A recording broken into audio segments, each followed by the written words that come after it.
من لسانی یفقہو قولی رب زدنی علما کثیرا نافعا حسبنا اللہ نعم الوکیل نعم المولا و نعم النصیر لا حول ولا قوة الا باللہ العلی العظیم وما توفیقی الا باللہ علیہ توکلت و الیہ انیب سبحانک لا علم لنا الا ما علمتنا انک انت العلیم الحکیم۔ بسم اللہ الرحمن الرحیم۔ آج ہم پڑھیں گے سورۃ الملک۔ یہ سورہ ملک مکی صورت ہے اور اس میں 30 آیات ہیں۔ بہت ساری فضیلتیں احادیث مبارکہ میں اس صورت کی بیان ہوئی ہیں۔ ایک حدیث میں نبی صلی اللہ علیہ وسلم نے فرمایا، جس کا مفہوم فرمایا کہ ہی المانعۃ المنجیۃ تنجیہ من عذاب القبر، کہ یہ صورت جو ہے المانعۃ روکنے والی ہے اور عذاب سے بچانے والی ہے، یہ جہنم کے عذاب سے جو ہے وہ بچاتی ہے۔ اور ایک مبارک حدیث میں آپ صلی اللہ علیہ وسلم نے فرمایا کہ میرا جی چاہتا ہے کہ یہ صورت ہر مومن بندے کے دل میں ہو۔ اللہ رب العزت ہمارے دلوں کو بھی اس کا مسکن بنائے۔ اور ایک حدیث مبارکہ میں آپ صلی اللہ علیہ وسلم نے فرمایا، جس کا مفہوم یہ ہے کہ اس صورت کی تو آیات تو صرف 30 ہیں، لیکن یہ صورت ایسی ہے کہ ایک بندے کی اس نے سفارش کی اور اسے جہنم سے نکال کر کے جنت میں داخل کر دیا۔ تو یہ عذاب سے نجات دلانے والی، بچانے والی صورت ہے۔ ہمارے اکابرین کا یہ طریقہ تھا کہ عشاء کی نماز کے بعد جو ہے اس کی تلاوت فرمایا کرتے تھے، اور اس کے ساتھ سورہ الف لام میم سجدہ کی بھی۔ تو اللہ ہمارے معمولات میں اس کو بھی شامل رکھنے کی توفیق عطا فرما دیں۔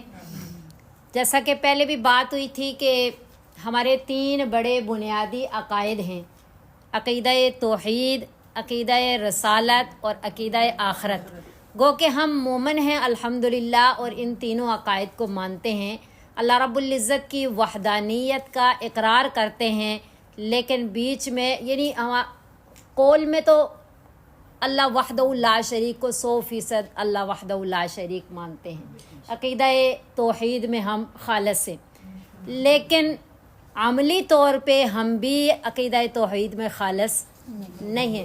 بہت سارے طریقوں سے ہم، جیسے ابھی ہم حدیث مبارکہ میں پڑھ رہے تھے کہ ریاکاری کے ذریعے بھی ہم مشرک بن رہے ہوتے ہیں، کہ شرک کی 2 قسمیں، ایک شرک اکبر ہے اور ایک شرک اصغر ہے۔ ریاکاری کو شرک اصغر کہتے ہیں۔ تو اللہ رب العزت ہمیں اس سے محفوظ فرمائے، اللہ ہمیں عقیدہ توحید میں خالص فرمائے، ہمیں اتباع ہدا کی توفیق عطا فرمائے، اتباع ہوا سے ہماری جان چھڑا دے، نفسانی خواہشات سے۔ اور عقیدہ رسالت میں بھی گو کہ قولی طور پہ ہم نبی صلی اللہ علیہ وسلم کی رسالت کا اقرار کرتے ہیں، ما کان محمد ابا احد من رجالکم ولکن رسول اللہ و خاتم النبیین۔ ہمارا عقیدہ ہے کہ نبی صلی اللہ علیہ وسلم آخری نبی ہیں، آپ صلی اللہ علیہ وسلم اللہ تعالیٰ کے محبوب ہیں، رحمت للعالمین ہیں۔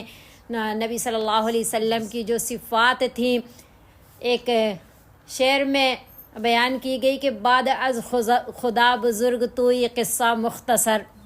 اور نبی صلی اللہ علیہ وسلم کی شان میں حضرت حسان بن ثابت کا بہت مشہور جو ہے وہ اشعار ہیں، وَأَحْسَنُ مِنْكَ لَمْ تَرَ قَطُّ عَيْنِي وَأَجْمَلُ مِنْكَ لَمْ تَلِدِ النِّسَاءُ خُلِقْتَ مُبَرَّأً مِنْ كُلِّ عَيْبٍ كَأَنَّكَ قَدْ خُلِقْتَ كَمَا تَشَاءُ، کہ آپ اتنے خوبصورت پیدا کیے گئے کہ میری آنکھ نے آپ سے زیادہ حسین کوئی نہیں دیکھا، اور آپ سے زیادہ جمیل کسی عورت نے کوئی بچہ جنا ہی نہیں ہے۔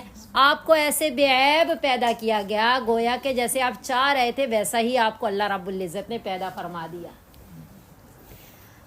تو نبی صلی اللہ علیہ وسلم کی ہم رسالت کو تسلیم کرتے ہیں۔ جیسے کل کے درس میں بھی بات چل رہی تھی کہ اس امت کی شان اللہ نے بہت بیان فرمائی قرآن میں۔ ایک جگہ اللہ فرما رہے ہیں وَكَذَلِكَ جَعَلْنَاكُمْ أُمَّةً وَسَطًا، یہ معتدل امت ہے، اس کی شان ہے کہ معتدل ہے۔ یہودیوں اور عیسائیوں کو دیکھیں کہ ایک سائڈ پہ کیا کر رہے ہیں، وقالت الیہود عزیر ابن اللہ وقالت النصارى المسیح ابن اللہ، ایک سائڈ پہ کہہ رہے ہیں انبیاء کو اللہ کہہ رہے ہیں، اللہ کا بیٹا کہہ رہے ہیں، اور دوسری سائڈ پہ کیا کر رہے ہیں، اپنی ہی کتاب میں رشوت لے کر کے آمدنی کی غرض سے مسائل چینج کر کے تحریف کر رہے ہیں۔ یعنی ایک سائڈ پہ کتنا افراط اور دوسری سائڈ پہ کتنی تفریط، افراط و تفریط کا شکار تھے۔ تبھی ہم نماز کے اندر بھی سورۃ الفاتحہ کہتے ہیں اہدنا الصراط المستقیم صراط الذین انعمت علیہم غیر المغضوب علیہم ولا الضالین۔ افراط و تفریط والوں کے پیچھے اللہ نہ چلائیے گا، ہمیں سیدھی راہ دکھائیے گا، ان لوگوں کی راہ جن پہ آپ نے انعام کیا، انعام یافتہ۔ تو انعام یافتہ کون تھے؟ سب سے پہلی جماعت نبی صلی اللہ علیہ وسلم کے بلا واسطہ شاگرد صحابہ کرام رضوان اللہ علیہم اجمعین۔ تو بہرحال عقیدہ توحید، عقیدہ رسالت اور عقیدہ آخرت اچھی طرح تو سمجھایا ہی صحابہ نے ہے، کیونکہ انہوں نے عملی طور پہ ہمیں کر کے دکھایا۔ تو عقیدہ رسالت میں بھی ہم شگون کے ذریعے، بدعات کے ذریعے، بہت ساری باتوں کے ذریعے ہم عقیدہ رسالت میں کیا کرتے ہیں، اس میں بھی عملی طور پہ جو ہے وہ 100% ہم پکے سچے نہیں ہیں۔ اور عقیدہ آخرت جو انقلابی آخرت عقیدہ ہے، ہم قولی طور پہ مانتے ہیں کہ مرنے کے بعد دوبارہ زندہ ہونا ہے، حساب کتاب ہونا ہے، سارا کچھ، لیکن عملی طور پہ بھی ہماری امیدیں، ہماری خواہشیں، ہماری دنیا کی رنگینیوں کے پیچھے ایسے چل پڑنا کہ گویا کہ ہم نے مرنا ہے ہی نہیں۔ تو گویا کہ تینوں عقیدوں میں عملی طور پہ ہم پکے نہیں ہیں۔ تو یہ قرآن شریف ایسی کتاب ہے کہ جو ایمان جو ہے نا، ایمان تین ان بڑے بنیادی عقائد کا نام ہے، باقی سارے فروعی اعمال ہیں۔ تو ایمان گھٹتا بڑھتا ہے، جیسے قولی طور پہ ہم مانتے ہیں، عملی طور پہ ہم نیچے کو، تو اس سے ایمان گھٹتا بڑھتا ہے۔ تو ایسی جو کلاسیں ہوتی ہیں نا قرآن کی، درس قرآن کی، اس سے ایمان میں اضافہ ہوتا ہے، عقائد میں درستگی آتی ہے۔ اللہ رب العزت ہمیں بھی اپنے اس مقصد میں، جو ہمارا مقصد ہے کہ ہم اللہ کے رضا والے اعمال کریں، اللہم وفقنی لما تحب و ترضى من القول والعمل والفعل والنیت انک علی کل شیء قدیر۔ اللہ ہمیں نیت دے، وہ بھی اپنی رضا والی، اعمال دے، افعال دے، راستہ دکھائے، جو بھی ہے وہ سب اپنی رضا والا نصیب فرما دے۔ تو بہرحال اس میں عقیدہ توحید بیان ہوا پہلی آیت میں، اور باقی ساری پوری سورہ جو ہے وہ اس میں دلائل ہیں کہ اللہ وحدہ لا شریک ذات ہے۔ تبارک الذی، بابرکت ہے وہ ذات۔ تبارکہ ویسے تو اس کا مطلب ہوتا ہے برکت، برکت کا مطلب یہ ہے کسی چیز میں بڑھوتری آ جانا، بڑھ جانا، لیکن جب یہ اللہ تعالیٰ کے لیے استعمال ہوتا ہے تو پھر اس کا معنی ہوتا ہے بہت بلند و بالا ذات، وراء الورا ذات، بہت اونچی شان والی ذات۔ الذی، وہ ذات کہ بیدہ الملک، ساری بادشاہت اسی کے قبضہ قدرت میں ہے۔ ید ہاتھ کو کہتے ہیں، اور یہ متشابہات میں سے ہے، کیونکہ اللہ رب العزت جو ہے ان باتوں سے منزہ و مبرہ ہیں، ہاتھ پاؤں سے، اعضاء سے۔ تو یہاں بیدی کا مطلب کیا ہوگا؟ اللہ تعالیٰ کی قبضہ قدرت میں۔ تو اللہ ہی کے قبضہ قدرت میں پوری زمین و آسمان، دنیا و آخرت کی ملکیت اللہ تعالیٰ کے قبضہ قدرت میں ہے۔ تو جس کے جو اتنی بلند و بالا ذات ہے، پھر ہر چیز اسی کے قبضہ قدرت میں ہے، تو وہ مختار کتنا ہوگا، وہ قادر کتنا ہوگا۔ خود اللہ رب العزت نے بیان فرما دیا کہ وَهُوَ عَلَى كُلِّ شَيْءٍ قدیر، وہ ہر چیز پر قدرت رکھنے والا ہے۔ تو اللہ ہی قادر مطلق ہے۔ قادر مطلق کیا؟ قادر محیط کا مطلب ہوتا ہے کسی چیز پہ قدرت رکھ رہا ہے تو کسی پہ نہیں۔ قادر مطلق کا مطلب ہے ہر چیز پہ قادر۔ تو اللہ کی قدرت قدرت کاملہ ہے، اللہ کا علم علم محیط ہے کہ کوئی چیز تحت سرا میں ہے یا آسمان کی بلندیوں پہ ہے، وہ اللہ تعالیٰ کے علم میں ہے۔ ماں کے پیٹ میں ہے یا کوئی ذرہ برابر ہے، اس کے وجود سے پہلے بھی اللہ تعالیٰ کے علم میں ہے۔ تو اللہ تعالیٰ کا علم علم محیط ہے، اللہ تعالیٰ کی قدرت قدرت کاملہ ہے۔ اس آیت کے اندر اللہ تعالیٰ کی 4 بڑی صفات بیان ہوئی ہیں۔ ایک اللہ تعالیٰ کا وجود، اللہ تعالیٰ موجود ہیں تو تبھی بلند و بالا ہیں۔ تو دوسرا تبارک کے ذریعے اللہ تعالیٰ کا بلند و بالا ہونا کہ اللہ تعالیٰ ہمیشہ سے ہیں، ہمیشہ رہیں گے۔ اللہ تعالیٰ کی جو صفات ہیں، جیسے ہم نے امہات الصفات پڑھی تھی، کچھ صفات ہیں وہ صفات کی بھی مائیں ہیں، یعنی اصل جڑ ہیں۔ وہ کیا تھی؟ وہ ہم نے حی و قیوم پڑھا تھا، اسی کے اندر ساتھ ہم نے اللہ تعالیٰ کا قادر ہونا اور اللہ تعالیٰ کا علم محیط۔ تو یہ اللہ تعالیٰ کی بڑی صفات بیان کی گئی ہیں، اس میں اللہ تعالیٰ کا کوئی شریک نہیں ہے۔ جیسے اکثر کہہ دیتے ہیں نا، جیسا ایک کوئی نعت پڑھی جا رہی تھی کہ اے اللہ تو خالق کل کائنات دا، مالک کل کا نبی صلی اللہ علیہ وسلم کے لیے کہ یہ مالک ہیں کل کائنات کے، اے اللہ آپ خالق ہیں، نبی صلی اللہ علیہ وسلم مالک ہیں۔ تو یہ کیا ہے؟ تبارک الذی، اللہ وجود بلند و بالا، بیدہ الملک، مالک بھی اللہ ہی ہیں، بیدہ الملک، اللہ ہی کے قبضہ قدرت میں ہے ہر چیز۔ تو اللہ ہی پھر کیا ہیں؟ مختار کل، کسی کو بھی اللہ نے اختیار نہیں دیا۔ وَهُوَ عَلَىٰ كُلِّ شَيْءٍ قدیر، اللہ تعالیٰ ہر چیز پر قدرت رکھنے والے ہیں۔ یہ اللہ تعالیٰ کی صفات بیان ہوئی۔ پھر اللہ رب العزت نے کائنات کو پیدا کیا، کائنات کی تخلیق فرمائی۔ کنت کنزا مخفیہ، میں چھپا ہوا خزانہ تھا۔ فاحببت ان اعرف، میں نے چاہا کہ میں پہچانا جاؤں۔ فخلقت الخلق، تو میں نے مخلوق کو پیدا کیا۔ ہماری تخلیق کا اصل مقصد جو ہے اللہ تعالیٰ کی معرفت ہے، چاہے ہم عبادات کریں، جو بھی اصل مقصد کیا ہے کہ ہم اللہ کو پہچان جائیں، اللہ کو پہچان۔ جس دن ہم اپنے اللہ کو پہچان گئے، اس دن ہم اپنے آپ کو بھی پہچان جائیں گے اور اپنے دشمن شیطان کو بھی پہچان جائیں گے۔ اللہ تعالیٰ کی ہمیں معرفت مل گئی، ہم نے خود کو بھی نہیں پہچانا۔ اگر ہم خود کو پہچانتے، ہم اپنے اعضاء کو ضرور جہنم سے بچاتے کہ تکلیف میں۔ ہم اپنے ہی اعضاء کے ساتھ وہ کام کر رہے ہوتے ہیں کہ ہم انہیں خود مجبور کر رہے ہوتے ہیں کہ جہنم کی آگ میں جلیں۔ تو پتہ چلا ہمیں اللہ کی معرفت نہیں ملی، کیونکہ اللہ کی اگر معرفت مل گئی تو پکی بات ہے کہ ہمیں اپنی معرفت مل جائے گی، ہمیں اپنے دشمن کی معرفت مل جائے گی۔ ہمیں کیسے پتہ چلے گا کہ ہمیں اللہ تعالیٰ کی معرفت ملی ہے یا نہیں، اور ہمیں اپنی معرفت ملی ہے یا نہیں؟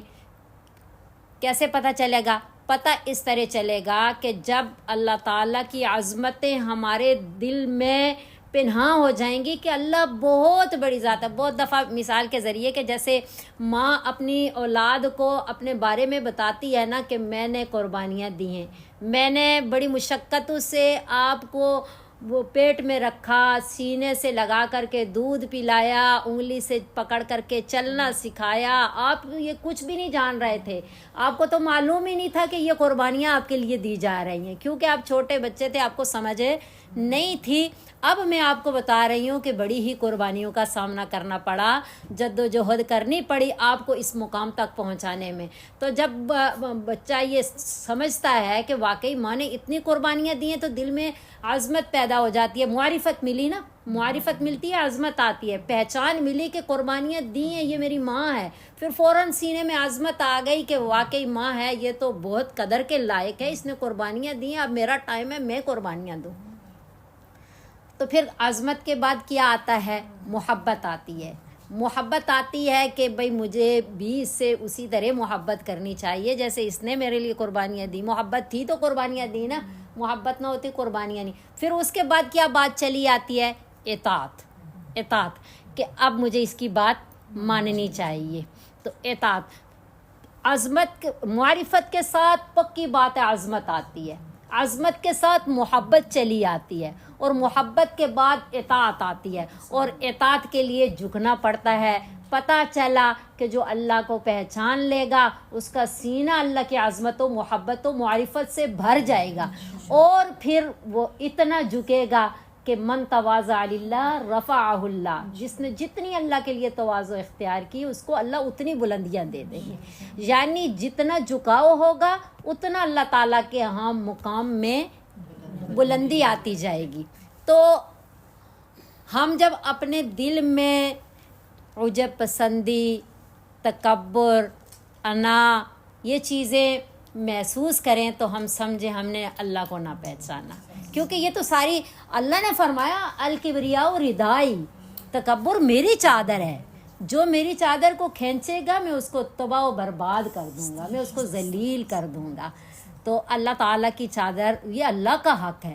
ہم کسی بڑے بندے کا حق بھی لینا چاہیں نا، وہ تم کون ہو، میں گھر کا مالک ہوں اور تم غلام ہو، میں اور آپ ایک جیسے ہیں کیا؟ ایک بندہ، تھوڑا سا بندوں میں تفاوت ہے، وہ اس فرق کے لیے ایک دوسرے کی وہ جگہ لینا، کوئی ان کی جگہ لے، اس چیز کو پسند نہیں کرتے۔ تو یہ تو اللہ کی شان ہے، الکبریاء ردائی۔ تو اگر دیکھیں جس نے بھی اللہ کی چادر کو کھینچا، اللہ نے اس کو کس طرح، فرعون نے کہا انا ربکم الاعلی، میں بہت بڑا رب ہوں، اللہ سے بھی بڑا رب۔ تو اللہ نے کیا کہا، اللہ نے فَالْيَوْمَ نُنَجِّيكَ بِبَدَنِكَ لِتَكُونَ لِمَنْ خَلْفَكَ آیَةً، ہم آج تجھے نجات دے رہے ہیں تیرے جسم کے ساتھ، تاکہ تو بعد میں آنے والے لوگوں کے لیے عبرت کا نشان بن جائے کہ جو میری چادر کو کھینچتا ہے وہ یوں ذلیل ہوتا ہے۔ جنہوں نے کہا نا عاد و سمود نے، قوم عاد کو، من اشد منا قوہ، ہمارے سے زیادہ طاقتور کون ہے؟ تو اللہ نے قرآن میں ان کے عذاب کو نازل فرما کر کے ان کی لاشیں ایسے پڑی ہوئی، اللہ نے قرآن میں نقشہ کھینچا، کانہم اعجاز نخل خاویہ، کھجوروں کے جیسے بڑے بڑے درخت گرے پڑے ہوئے ہیں، اتنے لمبے جسامت، اتنی قوت، انہیں کوئی کام۔ تو اصل چیز کیا ہے؟ ایمان ہے اور اللہ تعالیٰ کی معرفت ہے۔ جو ہم اللہ کو پہچان گئے، تو ہمارے میں جھکاؤ آتا جائے گا، اور تو ہم بلندیوں کی منازل طے کرتے جائیں گے انشاءاللہ۔ تو اللہ بھی یہاں میں یہی سمجھا رہا ہے کہ دیکھو اصل اللہ تعالیٰ کی ذات ہے، تبارک الذی بیدہ الملک، بلند و بالا ذات اللہ کی ہے، اور سب کچھ اللہ کے قبضہ قدرت میں ہے، کوئی کچھ بھی، وَهُوَ عَلَىٰ كُلِّ شَيْءٍ قدیر، اور قدرت بھی اسی کی چل رہی ہے۔ تو پھر یہ کائنات کس لیے اللہ نے پیدا کی؟ اللہ وہ بیان فرما رہے ہیں، الذی، اللہ وہ ذات ہے، خلق الموت والحیات، جس نے پیدا کی موت اور زندگی، لیبلوکم، تاکہ وہ آزمائے تم کو۔ یہ آزمائش کا گھر ہے دنیا، اور آزمائش کیا ہے کہ ایکم احسن عملا، تم میں سے کون سا بندہ احسن عمل لے کر کے آئے گا، بہت خوبصورت زینت والے اعمال لے کر کے آئے گا۔ اب یہاں وَهُوَ الْعَزِيزُ الْغَفُورُ، وہ زبردست ہے، بخشنے والا ہے، زبردست ہے۔ اللہ منٹوں میں پوری دنیا کو تباہ کر دے تو اللہ تعالیٰ سے کوئی پوچھنے والا، لیکن بڑے غفور ہیں، ترس کھانے والے ہیں، ساتھ بندہ معافیاں مانگتا ہے، معاف کرتے جاتے ہیں۔ تو خلق الموت، پیدا کیا موت کو اور زندگی کو۔ پہلے موت کہا گیا، پھر زندگی کہا گیا۔ موت اس لیے کہ پہلے وجود نہیں ہوتا، موت ہی ہوتی ہے، اس کے بعد زندگی بخشی جاتی ہے، اس لیے موت کو پہلے۔ اور دوسرا یہ بات بھی ہے، مفسرین بیان فرماتے ہیں کہ اصل تو یعنی کہ دیکھو موت اور زندگی دونوں آزمائش ہے۔ اب زندگی ملے گی تو بندہ اعمال کرے گا نا، لیکن موت کی فکر ہوگی تو کرے گا، کہ موت جو ہے اس کا استحضار رہتا ہے، تب بندہ عمل کرتا ہے۔ کتنوں کو زندگیاں ملی لیکن موت کی فکر، آخرت کا استحضار نہ رہا تو اعمال نہیں کر سکتے۔ تو اس لیے موت کا پہلے تذکرہ کیا کہ زندگی ملی ہے، صرف زندگی مل جانا کافی نہیں ہے، بڑے بڑوں کو ملی لیکن کچھ کما نہیں سکے۔ پہلے موت کی فکر کر لو، اگر موت کا استحضار ہوا، موت کی فکر ہوئی کہ مرنے کے بعد اتنی بلند و بالا ذات کے سامنے پیش ہونا ہے، اور سارے اعمال کی پیشی ہوگی، سب کچھ کھل جائے گا، کھل کر کے ہم ذرا سا پتہ چلے نا کہ کہیں ہم اپنے بے تکلف بیٹھے ہوئے تو کوئی ریکارڈنگ کر رہا تھا تو پسینہ چھوٹ جاتا ہے کہ معلوم نہیں بولا کیا ہوگا۔ تو اللہ تعالیٰ کی ذات تو وہ تو زمین ریکارڈر ہے، فرشتے لکھے جا رہے ہیں۔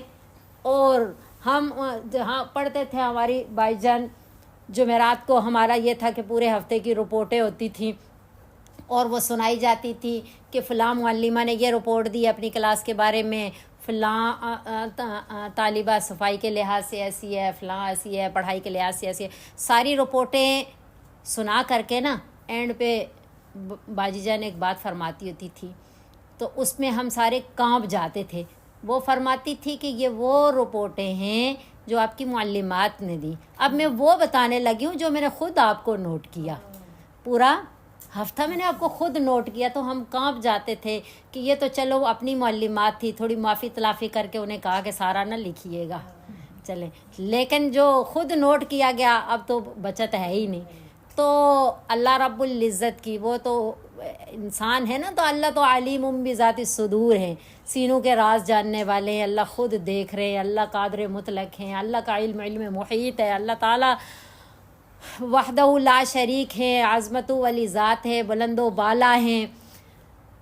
تو اللہ آخرت کی تیاری کی توفیق عطا فرمائے. یہاں اللہ رب العزت نے فکر دی کہ میں ضرورت نہیں تھی اللہ تعالیٰ کو کائنات پیدا کرنے کی. الذی، اللہ وہ ذات ہے، خلق الموت، جس نے تخلیق کی، موت کی اور زندگی کی. زندگی اس لیے کہ اعمال کمائیں، موت اس لیے کہ اصل اس کے بعد زندگی شروع ہوگی، اور موت کا استحضار ہوگا تو بعد والی زندگی کے لیے کچھ نہ کچھ کر سکیں گے. اور کریں گے بھی کیسا؟ اب زندگی ملی اس نے میں اعمال کرنے ہیں، موت کا استحضار رکھتے ہوئے، آخرت کی پیشی کو سامنے رکھتے ہوئے، لیکن اعمال ہوں کیسے؟ اللہ اس کو بیان فرما رہے ہیں کہ ایکم احسن عملا، تم میں کون احسن عمل لے کے آئے گا. یہاں اللہ رب العزت نے اکثر عملا نہ فرمایا. اگر اکثر عملا فرماتے تو پوری رات کو کہ چلو میں آج 100 نفل پڑھ لیتی ہوں کہ 100 لکھے جائیں، میرا جو میزان ہے، ترازو ہے، وہ وزنی ہو جائے. لیکن یہاں احسن عملا نہیں فرمایا. کسی کا ککھ بھی لکھ اور کسی کا لکھ بھی ککھ. کسی کی نیتیں کسی کو کہاں تک پہنچا دیتی ہیں اور کسی کا عمل بھی اس کو کہیں بھی نہیں لے کر کے جاتا. ایک بزرگ ہیں، انہوں نے نیت کی، ایک غلے کے ڈھیر کے پاس سے گزر رہے کہ میرے پاس تو کچھ بھی نہیں ہے، اگر یہ ہوتا نا میرا تو میں سارے کا سارا اللہ رب العزت کے راستے میں صدقہ کر دیتا. صرف یہ سوچ رکھی اور اللہ نے الہام کیا کہ یہ غلے کا ڈھیر اللہ تعالیٰ کے راستے میں صدقہ کرنے کا ثواب آپ کے اعمال نامے میں لکھا جا چکا ہے. تو کوئی اعمال کی وجہ سے بھی کہاں سے، نیت کی وجہ سے بھی کہاں سے کہاں پہنچ جاتے ہیں. حدیث مبارکہ میں نبی صلی اللہ علیہ وسلم کا مبارک فرمان ہے، رب عمل صغیر تعظمہ النیہ ورب عمل کبیر تصغرہ النیہ. بعض دفعہ بہت بڑا عمل ہوتا ہے لیکن نیت اس کو چھوٹا کر دیتی ہے. بعض دفعہ بہت چھوٹا سا عمل ہوتا ہے لیکن نیت اس کو بہت بڑا کر دیتی ہے. انما الاعمال بالنیات، اعمال کا دار و مدار نیتوں پر ہوتا ہے. میرے خیال میں حضرت احمد علی لاہوری رحمۃ اللہ علیہ کا ہی قول ہے، وہ فرماتے تھے انما الاعمال بالنیات کے بارے میں کہ کام کرو نام پاؤ گے، نام نہ کرو بدنام ہو جاؤ گے. کام کرو نام پاؤ گے کہ اللہ کی رضا کے لیے بس لگے رہو. نام دینے والی ذات تو اللہ تعالیٰ کی ہے، ڈنکے بجوا دیتے ہیں اللہ پوری دنیا میں. بلکہ اللہ اعلان فرماتے ہیں کہ میں اس بندے سے محبت رکھتا ہوں، جبرائیل تو بھی اس سے محبت رکھ، اور سارے آسمانوں پہ اعلان کر دو کہ میں اس بندے سے محبت رکھتا ہوں. سب آسمان والے اس سے محبت رکھیں، اور پھر وہ محبت زمین پہ چھوڑ دی جاتی ہے. جاننے والے بھی نہیں ہوتے لیکن دل میں احترام محسوس ہو رہا ہوتا ہے کہ میں احترام کرنا چاہیے. یہ کیا ہوتا ہے؟ یہ اللہ تعالیٰ تقسیم کرتے ہیں، عزت محبت دلوا رہے ہوتے ہیں. تو کام کرو نام پاؤ گے، نام نہ کرو بدنام ہو جاؤ گے. جب ہم نام کے لیے کوئی کام کرتے ہیں نا، شہرت کے لیے، تو وہ پھر کیا ہے؟ وہ اللہ تعالیٰ کے ہاں پھر قبولیت نہیں ہوتی. وہ اکثر و عملہ تو ہو سکتے ہیں لیکن اکثر و عملہ نہیں ہو سکتے. اللہ نے احسن و عملہ فرمایا ہے. اللہ رب العزت نے میدان حشر میں جو ترازو رکھا ہے اس میں اعمال گنے نہیں جائیں گے بلکہ اعمال تولے جائیں گے. یہ ہمارے لیے آسانی ہے. ہم صرف دل کو تھوڑا سا متوجہ کریں، ساتھ والے کو بھی پتہ نہیں.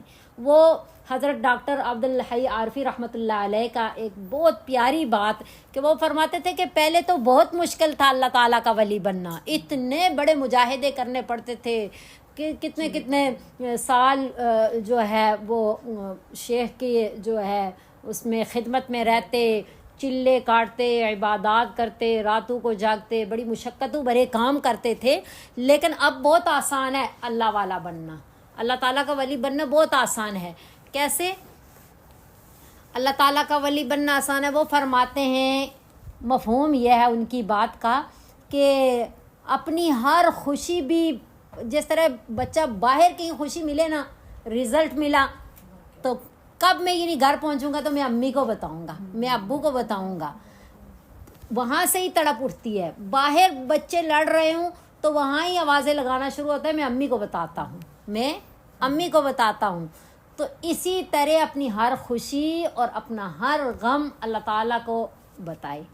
اتنے لوگوں کے آگے ڈھنڈورا پیٹنے کے بجائے ایک اللہ وحدہ لا شریک کو اپنا غم بتا دے، اپنی خوشی بتا دے، تو یہ ایک ولایت کا درجہ ہے کہ اللہ تعالیٰ کے ساتھ تعلق ہے.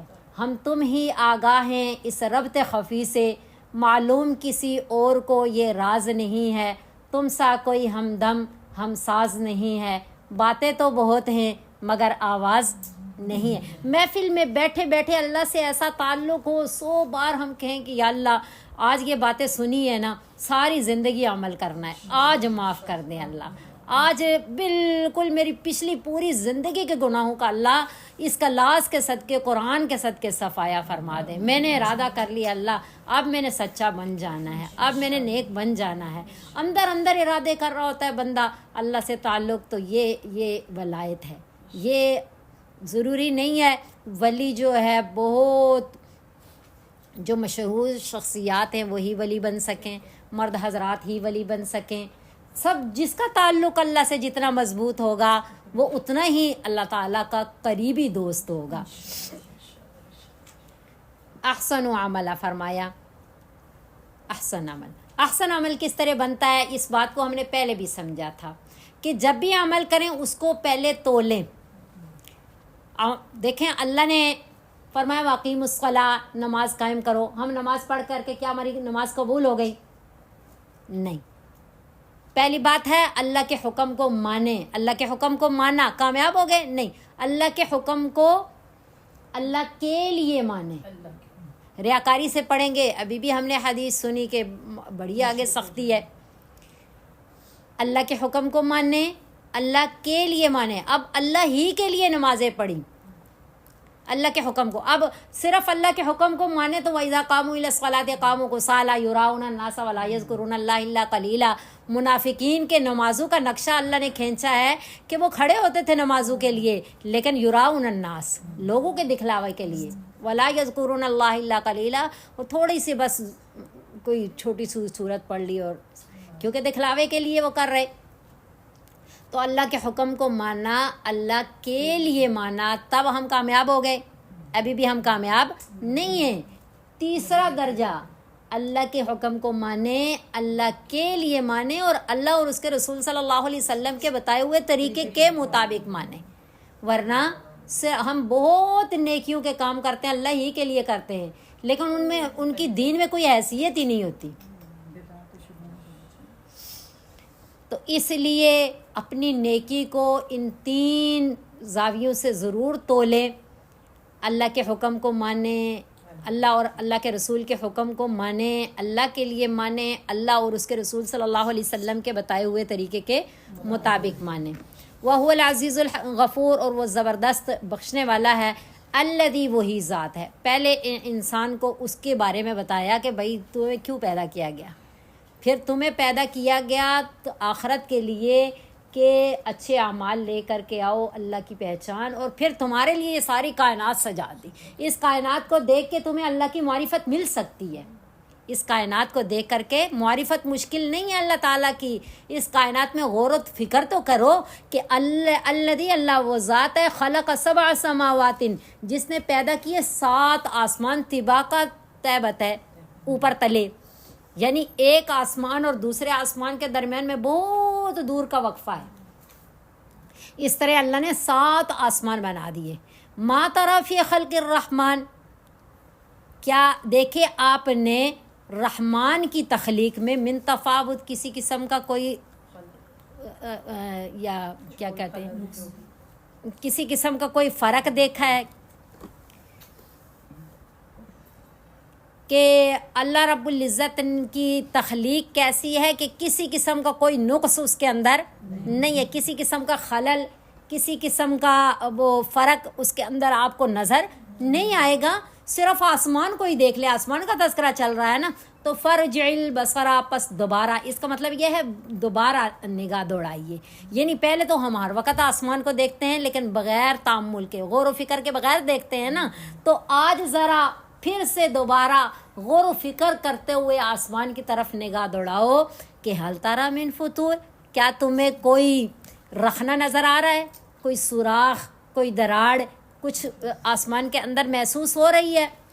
ثم ارجع البصر کرتین، پھر ارجع کرتین کو مطلب کرہ کہتے ہیں بار بار دیکھنا، اور کرتین 2 بار بار بار دیکھنا، یعنی بار بار دیکھو آسمان کی طرف. ینقلب الیک البصر، لوٹے گی آپ کی طرف نگاہ، خاسئا، ناکام، مایوس، وہو حسیر، اور وہ کیا ہوگی، تھکی ہاری ہوگی.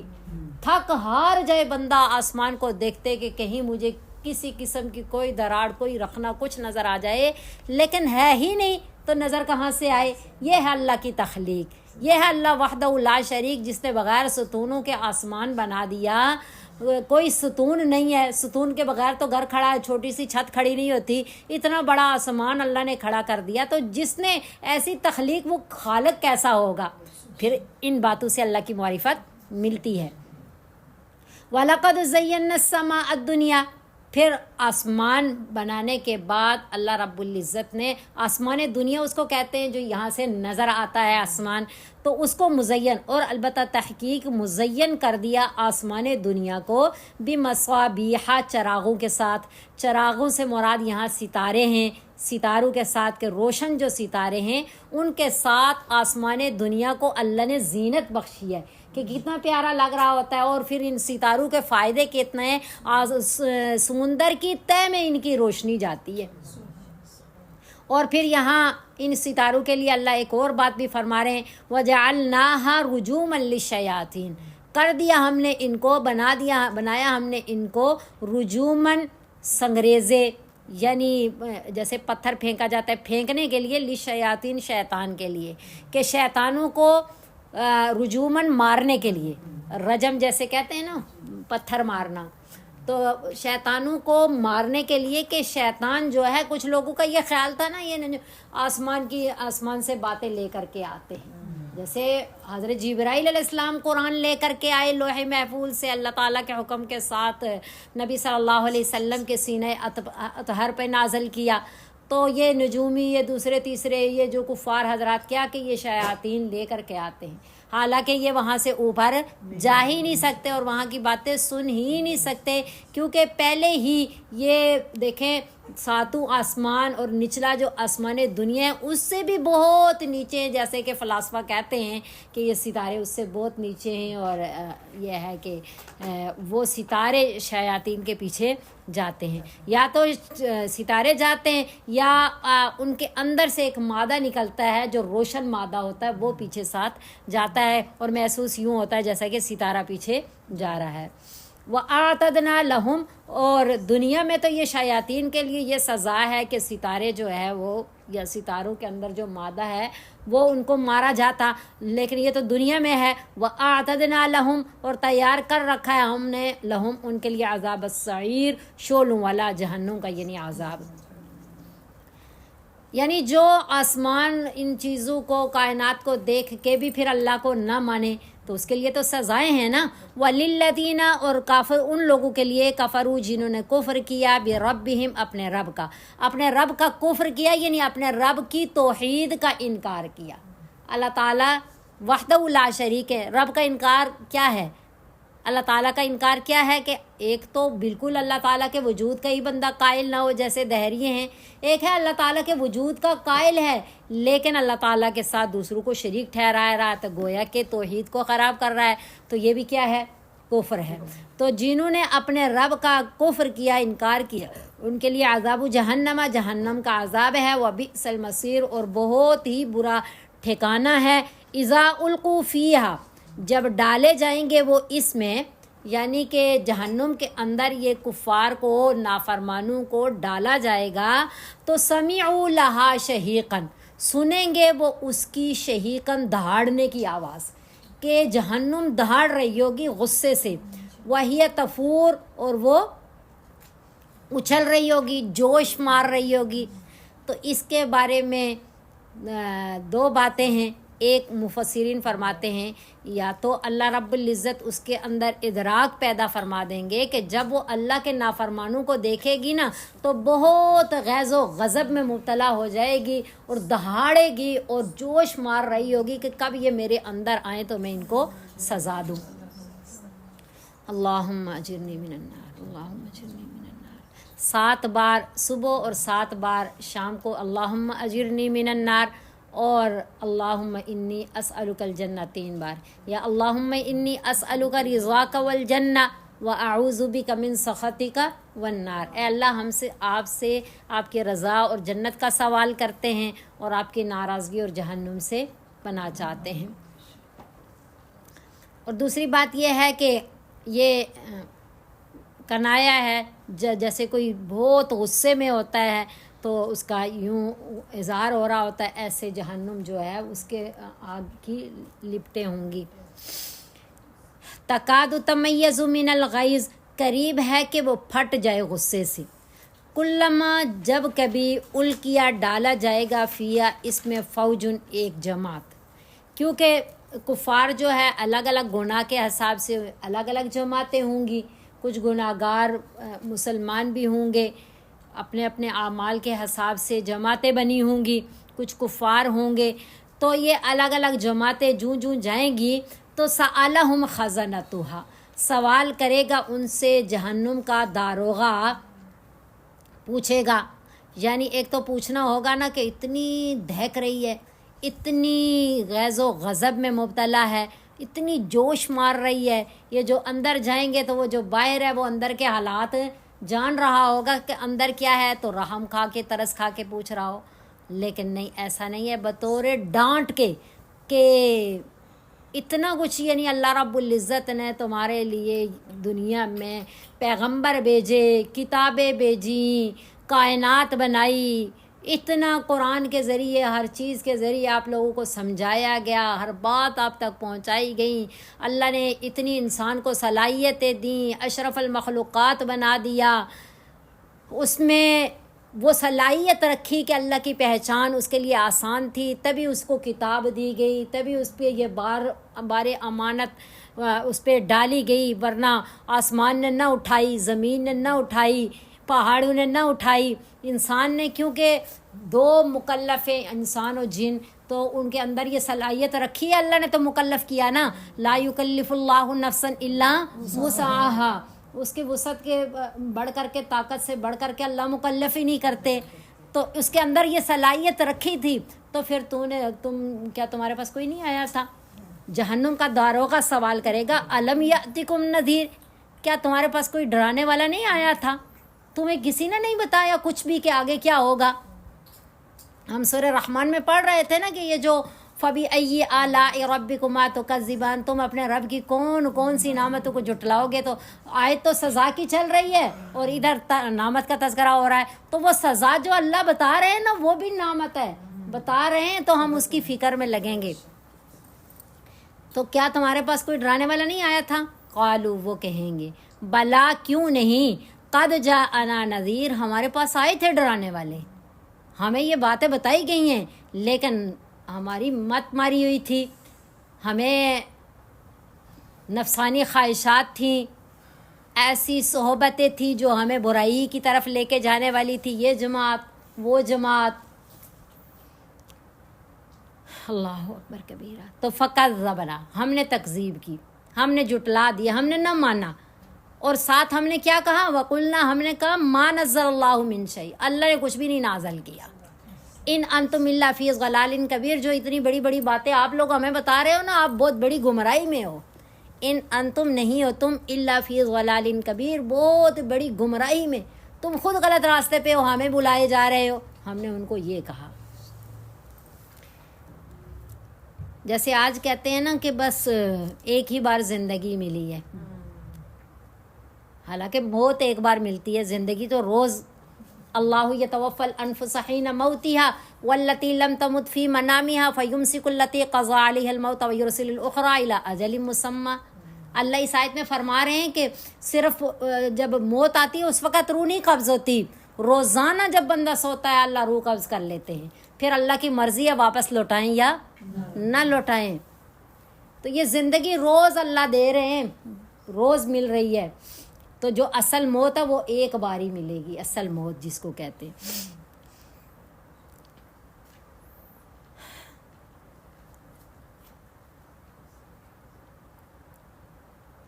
اگر کسی کو دین کی بات بتائی جائے، پہلے تو یہ کہتے ہیں کہ ہمیں زیادہ سمجھ ہے، پھر یہ کہتے ہیں ہمارے آباء و اجداد کا یہ طریقہ نہیں تھا، آپ نے کہاں سے لایا، پھر یہ کہا جاتا ہے کہ ابھی بہت زندگی پڑی ہے، دیکھ لیں گے، پھر یہ ہے کہ ہاں جب وقت آیا تو دیکھ لیں گے۔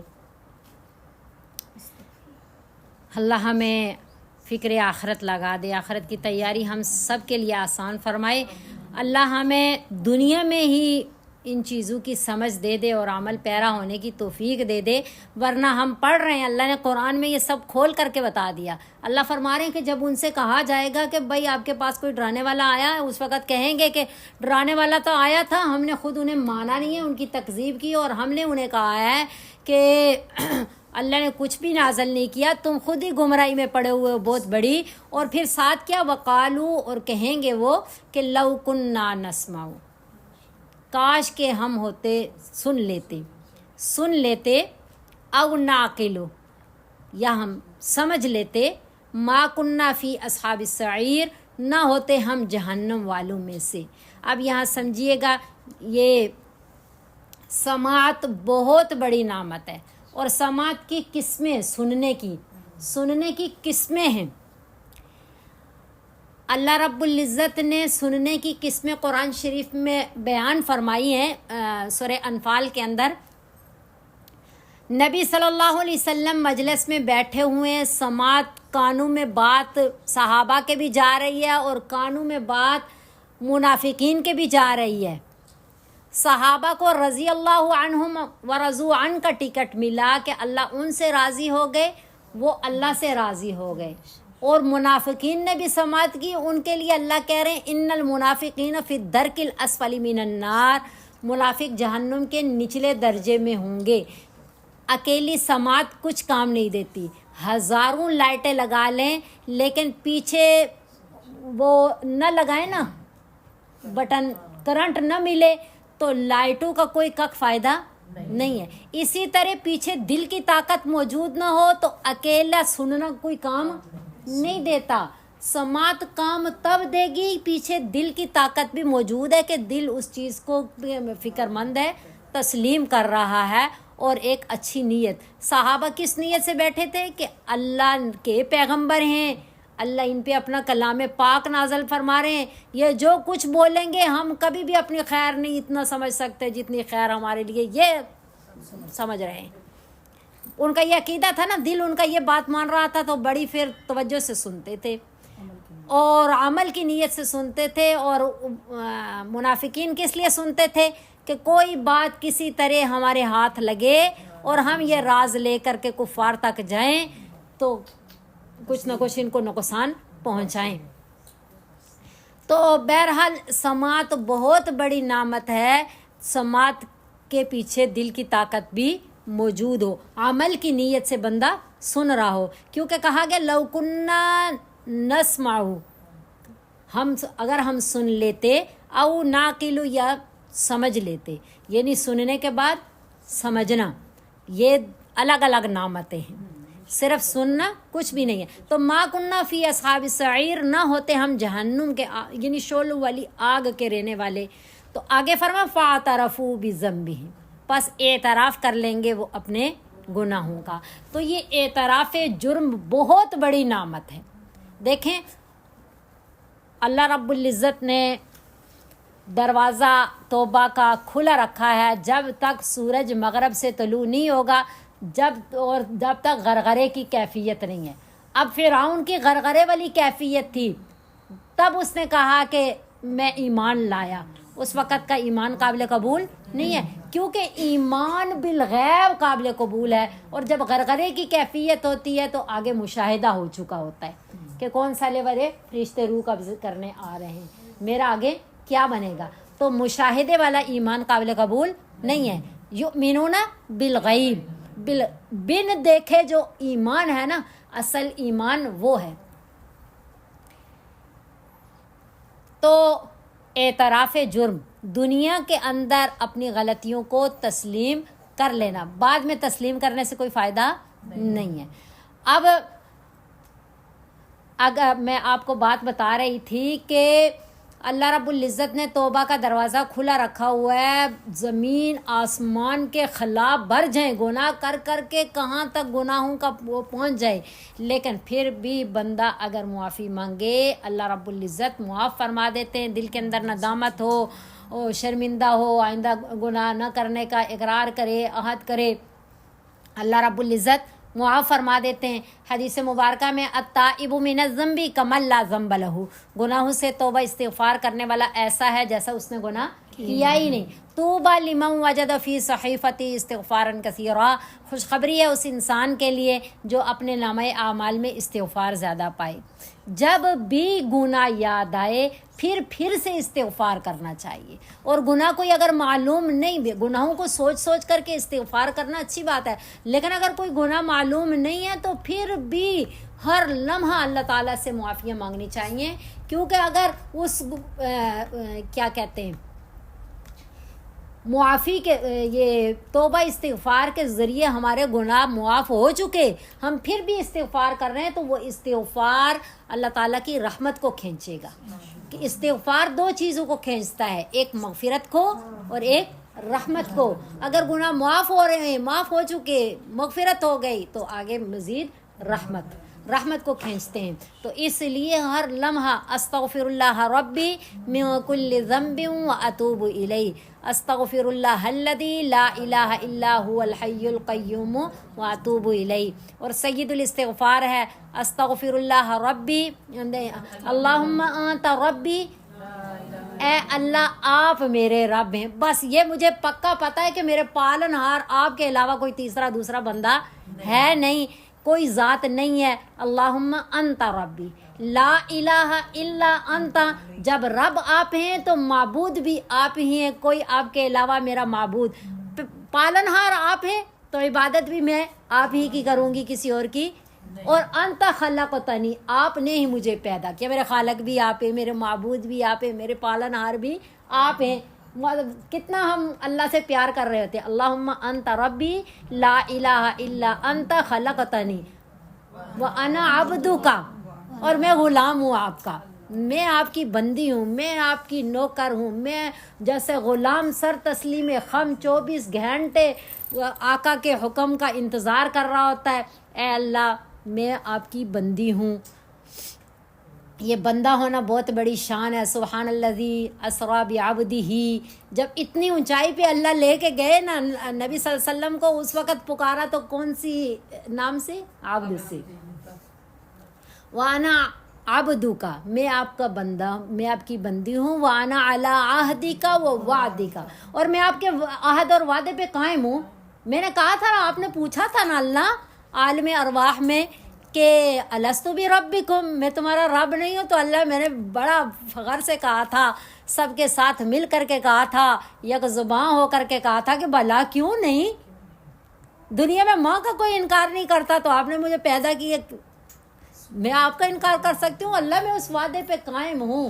جب آپ نے پیدا فرمایا مجھے تو مسلمان والدین کے گھر میں ایک کان میں اذان کہی گئی اور ایک میں اقامت کہی گئی. اللہ میں